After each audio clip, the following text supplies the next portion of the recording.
The Crusaders and the Curse.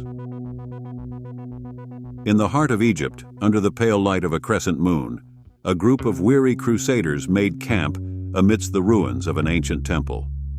Their journey had been long and fraught with peril, seeking treasures and relics in the name of their cause.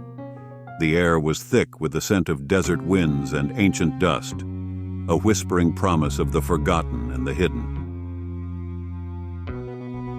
Something made Sir Geoffrey uneasy. As the night deepened, a chilling breeze stirred the embers of their campfire, casting flickering shadows against the broken columns and stone, gods that watched over them in silence. The Crusaders, clad in their chainmail and crosses, settled into Unizirest, unaware of the eyes that watched them from the darkness. It began as a soft, scraping sound, like stone grinding against stone. Sir Geoffrey, the group's leader, awoke with a start, his hand instinctively reaching for the sword at his side.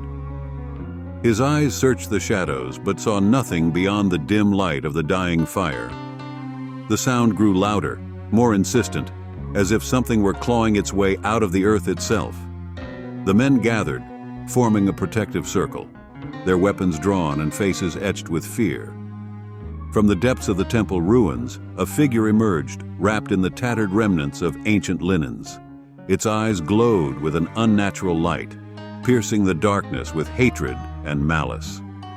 A mummy, awakened from its eternal slumber, driven by a curse that hungered for the living.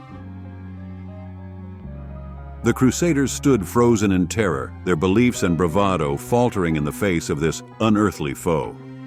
Sir Geoffrey, finding his courage, stepped forward and raised his sword, shouting a challenge to the creature.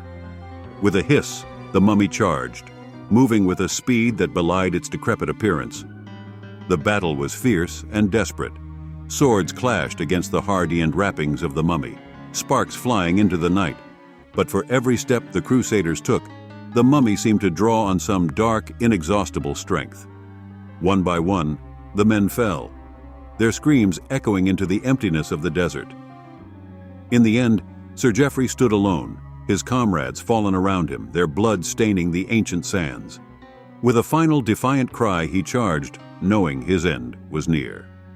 The mummy caught him in its grasp, and with a strength that seemed to come from the very depths of the earth, crushed the life from him.